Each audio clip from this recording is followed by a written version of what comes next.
តបងប្អូនយើងពេញលេងពេញឆ្ងាញ់ទៀតដែរបងប្អូនថ្ងៃនេះគឺបានមកហូបពិសេសពិសាទៀតហើយគឺអន្ទង់អប់ជាមួយនឹងក្រូចងាំងៅអន្ទង់3ស្មើ1គីឡូបងប្អូនពិសេសណាស់មុខម្ហូបមួយមុខនេះបាយក៏ត្រូវលេងជាមួយត្រជាក់អីរឹតតែពិសេសជាពិសេសមេឃកំពុងតែរកភ្លៀងអីបងប្អូន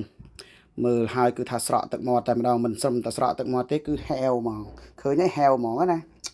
អែបងប្អូនអែមួយមុខនេះឆ្ងាញ់សម្រាប់អ្នកដែលចូលចិត្តញ៉ាំអន្ទង់ហូបអន្ទង់គឺឃើញហើយដឹងតែស្រក់ទឹកមាត់កដាលយប់ហើយបាទក្នុងវីដេអូនេះផងដែរខ្ញុំផ្ដាំផ្ញើទៅបងប្អូនយើងដែលកំពុងតែចង់រកលុយជាមួយនឹង Facebook គេហៅថា MMO ដៃថ្មីហ្នឹងណាបងប្អូនទៅគិតពិចារណាឲ្យបានមែនតើបើមិនចង់ stress ដូចខ្ញុំទេ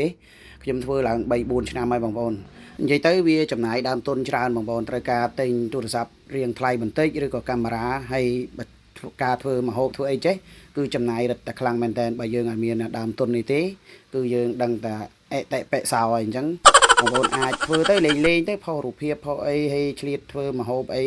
យើងជំនាញអីយើងធ្វើហ្នឹងប៉ុន្តែយើងកុំបដោតទៅរឿងលុយពេកប្រយ័ត្ន stress ដេកឲ្យលក់អីចឹងណាបាទក្នុងវីដេអូនេះមានតែប៉ុណ្្នឹងទេដែលផ្ដាំផ្ញើជាមួយនឹងបងប្អូនហើយរួមជាមួយនឹងម្ហូបឆ្ងាញ់